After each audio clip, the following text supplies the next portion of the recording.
Nobody wins when the family feels. The retired Jacksonville police detective who has been arrested in the robbery and murder of a businessman at his Deerwood home more than 20 years ago, William Barr, and his ex-wife are both charged with killing Saad Kawaf, who was stabbed to death. 30 Minutes police have wrapped up an 8-hour investigation at this West Side home. A man was found shot to death in the driveway there. When we last heard from police just after 3 o'clock this afternoon, they said they didn't have much information.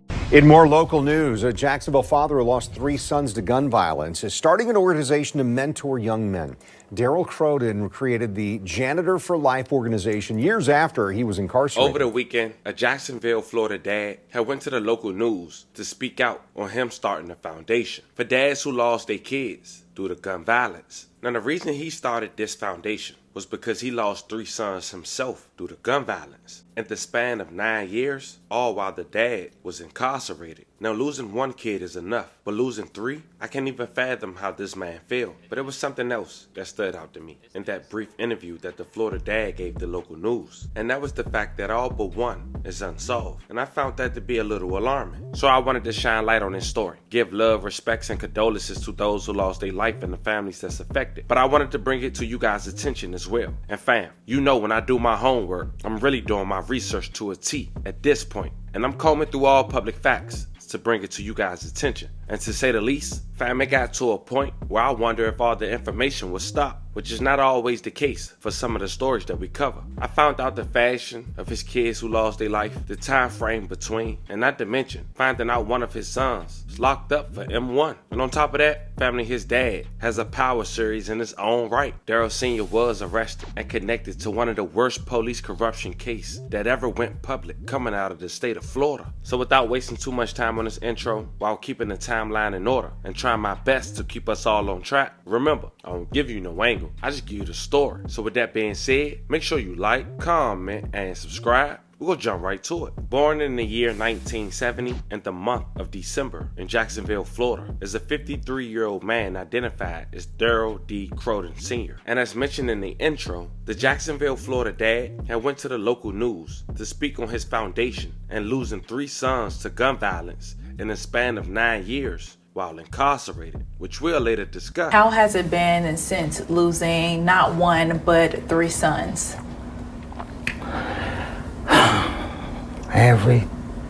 It's one of the things I wake up every day and think about too, is that if I could have been home, because I did a prison bid, that I was gone away from the vital parts of life where they needed their father.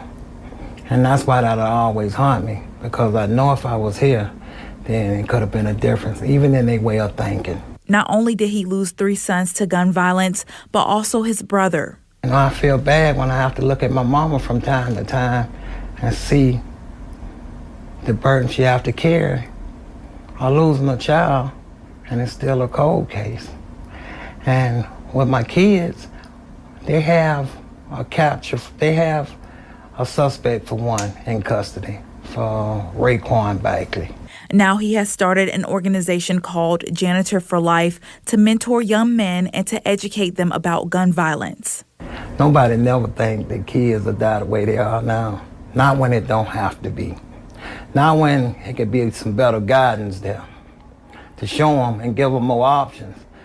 Not to have to always Google it or look at it on the internet, but to have people like myself that they can come talk to personally. A father working to prevent more gun violence from happening.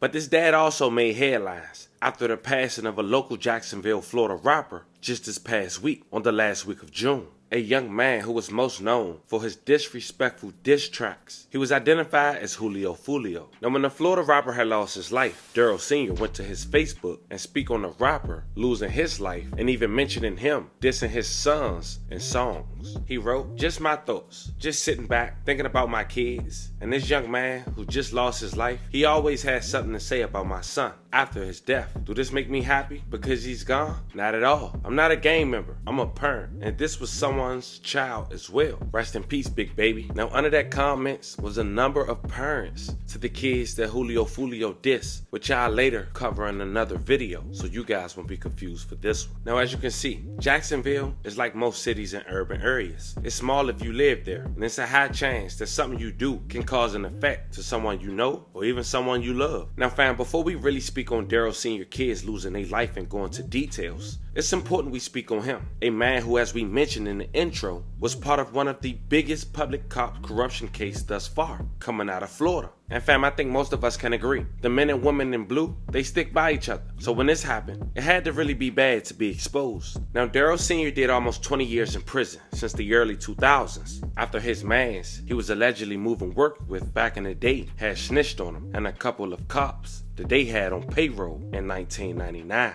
It was the spring of 1999 when a suspected drug dealer named Derek Smith had gave names of cops who was on his payroll and a drug dealer to go by the name of Daryl Sr. Now, the reason that drug dealer gave up that information is because in 1999, 3 cops was indicted, and all but one cooperated on a cop who was on the force for just 3 years, named Carl Walden. Now, this unfortunate case was a movie in itself. The other 2 cops involved was identified as Eric Sinclair and Jason Pugh. Now, these cops is a prime example of cops abusing their power and badge and the trust of hard tax-paying citizens by robbing them, extorting them, and even killing them. And when it came to robbing these people, these cops was as grimy as it get and was very detailed in their schemes. They even had local drug dealers play a role in robbing them and when taking narcotics during searches and selling narcotics back to the drug dealers. According to their indictment, these cops fueled off greed and thinking they could simply get away. It seemed they had many off-duty jobs as well. One was a local SouthTrust Bank located at West 44th Street in Jacksonville, Florida. It seemed they targeted foreigners who were wealthy, taking out large sums of cash, having the local drug dealers roam the banks, giving them alerts before pulling them over. In this indictment, these cops robbed 2 foreigners who happened to be uncle and nephew for over $100,000 in just 2 months, using the same scheme at the same bank. But it seemed the second robbery didn't go as planned, who happens to be the uncle as mentioned, after already having suspicion that the police robbed his nephew for $50,000 just a month before. The year was 1998, May 15th. The former JSO officer Sinclair had helped in a robbery outside SouthTrust Bank where he worked off duty. Hassam Tahan was the victim. He had just left that bank with $50,000 for his uncle Safari's businesses. A drug dealer working with Sinclair, the ex-JSO officer, had robbed Tahan for the $50,000. He then split it with his brother and the cop. The drug dealer Jeff Reed, who was involved, later turned up slain in what remains an unsolved case. And 2 months later, July 3rd, 1998, former JSO officer Carl Walden twisted a black nylon rope around Sammy Safir's neck and yanked tight. The arteries and veins pumping blood through Safari's brain were squeezed so hard that he blacked out in about 8 seconds, losing memory of a routine day that turned horrible. You see, earlier that morning, Safar had stopped to one of his 3 convenience stores and then to the bank. Safar walked into the SouthTrust on West 44th Street at around 9:36 a.m. He left 19 minutes later with $51,000 to cash payroll checks. Former JSO officer Walden had his brother-in-law assist. He was identified as James Swift Jr. He strode from a nearby convenience store carrying chips and a water. The other former JSO officer McClain had, quote, "Get back here. He's coming out." Officer Walden's brother-in-law Swift had hopped in the driver's seat of a blue Nissan Maxima with the ex-JSO officer McClain talking to Walden by cell phone. He's leaving. 3 to 4 seconds later, car 1041 stopped Safar a few blocks away. Former JSO officer Walden planned to drive Safar off under the illusion he was being arrested on a warrant. The former JSO officer McClaw and Swift, as we mentioned Walden's brother-in-law, would then swoop in and steal the money from Safar's abandoned vehicle. But the plan went terribly wrong. Safar gained Walden his driver license and ended up in the back seat of the former JSO Walden's car. Safar, convinced police robbed his nephew, told Walden he wanted his money. The startled cop retrieved the bag of money, put it with Safar, and drove off. Moments later, a panicked former JSO officer Walden had called McClaw on his cell phone. quote, "He's seen my face. I've got to take him out." The former JSO officer then drove to an abandoned business off Hines Street Expressway, followed by his brother-in-law and his partner. They got out and began screaming at each other. Safar's dark brown eyes filled with fear as he looked out the back window, now handcuffed. And then you heard the words, "Please don't kill me." Safar begged JSO officer Walden to stop as he opened the right rear passenger door. Safar tried to run, but Walden pushed him back, pinned him down, and slung the rope around his neck for around 8 seconds. His brother-in-law froze watching. His partner, he watched. An unconscious Safar slumped over, squeezed between the backseat of the cage, unable to breathe, and didn't help. Now the reason they was eventually caught was a number of things, like the local drug dealers using them as leverage when they was eventually caught. Also having in the indictment mentioning that one inmate who testified against the cops took a polygraph test to prove he was telling the truth, and suddenly it disappeared from the sheriff's office. It was also some small details mentioned by the deceased victim's brother. He told detectives, he said that his brother Sammy Safar had left Syria for the United States in 1986, hoping for a better life. By most accounts, he was a successful businessman and a loyal friend. He also mentioned his brother being involved in some trouble in the late 1980s. He said Safar was arrested on stolen property charge, and a friend told homicide investigators that in the mid-1990s, Safar imported an over-the-counter drug used in manufacture methamphetamine. He also mentioned that they discuss as a family when transporting the money, they do a straight shot, lock doors, and don't stop for no one unless it's the police. And he also mentioned how he didn't have his ID on him, saying it had to be the police. As his brother mentioned, he believed that his nephew was robbed by the police just a month before him. Safar, just 5'8", 200 pounds, was found face down wearing tan shorts, ankle-high white socks, and a white shirt where his shoes was gone. Now by this point, with all this evidence, someone else who's not a cop would be arrested and charged by now. But at this point, it's the next year, January of 1999, but things would start to crumble for the officers. You see, in January of 1999, a drug dealer named Shorty Red told detectives that he'd been offered a bribe to not testify against Derek Smiley Smith, a violent ex-con charged with attempt M. 2 cops made arrangements for Shorty Red to take the bribe while wearing a hidden microphone. The following morning, an informant told the detective that Shorty Red would be killed if he tried to collect. The setup was called off, and the detective was told that the former JSO officer Sinclair was the lead, which he didn't want to believe. Not the friend he used to go to the Jaguar games with, the partner whom he trusted with his life. Then just 2 months later, March 1999, a jail inmate told another detective that former JSO officer Sinclair was involved in robbing Safar's nephew. The inmate was there when the accomplice split the money. In the spring of 1999, detectives began investigating Derek Smith and another drug dealer named Abdul Robinson. It was in hopes of shutting down a drug ring. In wiretaps, the detectives heard men using codes to match details of their deals. The detectives suspected a leak within. During an August 11 phone call between Robinson and a jail inmate, Robinson said he knew his phone was being tapped. Quote, "They say the blue uniforms been telling that," Robinson told the inmate. The blue uniforms? Robinson's source of information. Robinson and Smith were busted a few weeks later and told federal authorities about the crimes involving former JSO officer Sinclair and his drug-selling friend who was taking the orders over the jail call, Daryl Codin Sr. They also included the details of the robbery of Safar's nephew and also confessed to paying former JSO officer Sinclair for tips about drug investigations and the identities of narcotics officers. Now fam, as you can see, I had to mention all that to get to this Florida dad and his involvement in this case. Now it's saying the former JSO officer, as we mentioned, Walden, got 4 life sentences. Of course, the Florida dad, Daryl Sr, got almost 20 years. Now that was a lot, but I still dumbed it down. So 50 Cent get in contact with the family. But there's something else I want to point out before we transition to Daryl Sr. kids. An undercover agent who testified against former JSO officer Carl just a year prior was arrested a year later with his wife for doing the same thing to another man. Check it out. The retired Jacksonville police detective who has been arrested in the robbery and murder of a businessman at his Deerwood home more than 20 years ago, William Barr and his ex-wife are both charged with killing Saad Kawaf, who was stabbed to death. News4 Jack's records show another murder with similarities. 1 year earlier, a different businessman, Sammy Safar, was killed by another former police officer, Carl Walden. Walden is serving a prison sentence right now. News4Jax reporter Janice Harris looked into the background of these two officers and whether they knew each other.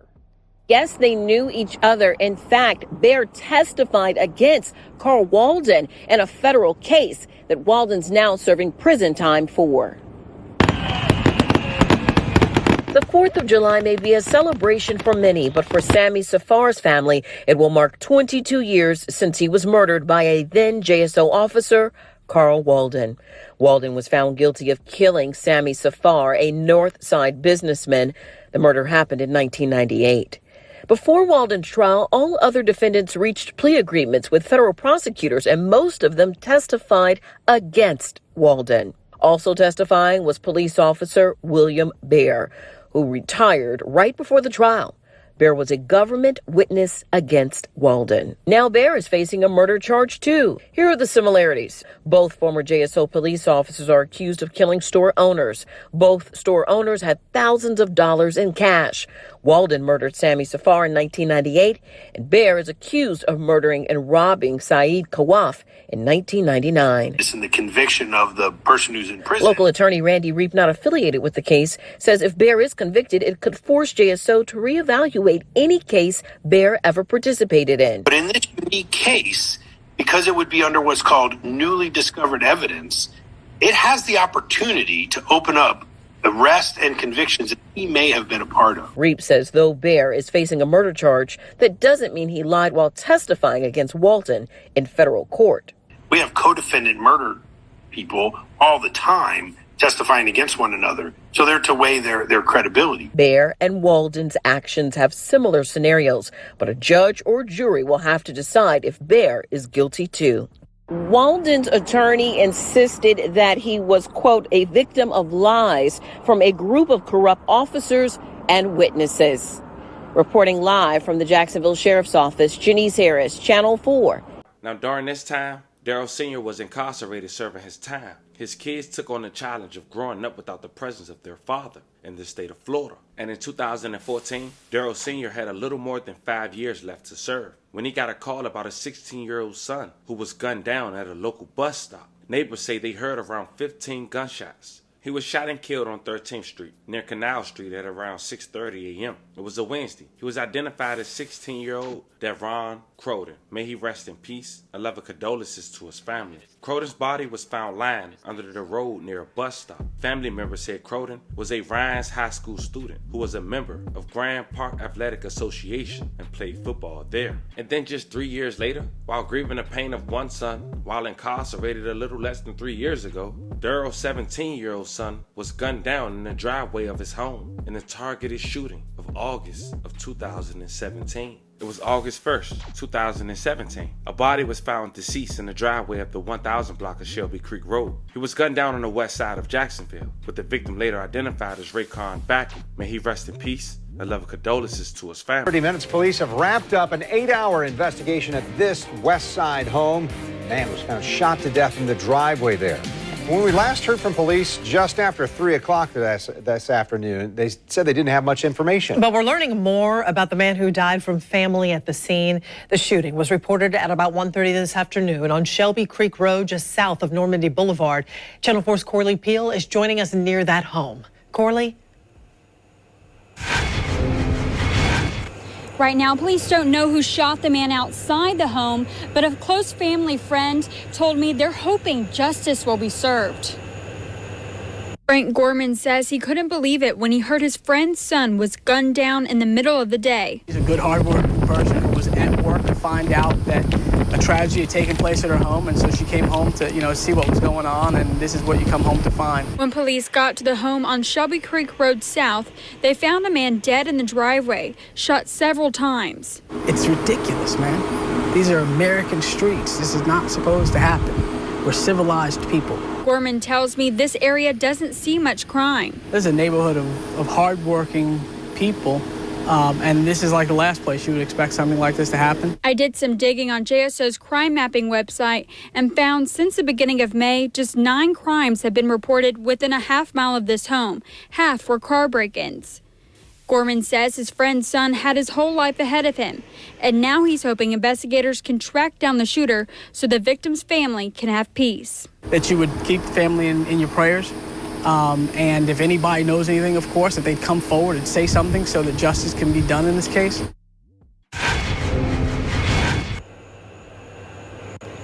Detectives are talking to neighbors and witnesses and looking at surveillance video in the area. Those with any information about this investigation are asked to call Crime Stopper. 5 years later, someone would be arrested for Raekwon demise. The Jacksonville Sheriff's Office had made an arrest on October 11, 2022. Raekwon Malik Howard, 26 years old. But it seemed Daryl Sr. couldn't get a break. 9 years since the demise of his first child, him walking out of jail, he would still get a call that he lost another child in 2023. It was October 2nd, 2023. Darius Murray, 28 years old, was shot to death. Little details has been released to the public, and no one has been arrested for his demise. But as you can see, this dad come home to such bad news. You can only assume was his karma catching up with him. It's an unfortunate story, and I hope I broke it down to a T. But this was the story of a Jacksonville, Florida man who lost 3 of his kids while incarcerated, while serving 2 decades for one of the biggest police corruption case in the U.S. Let me know how you guys feel about this one in the comments. Don't forget to like and subscribe. Until then, I'll catch you guys on the next one.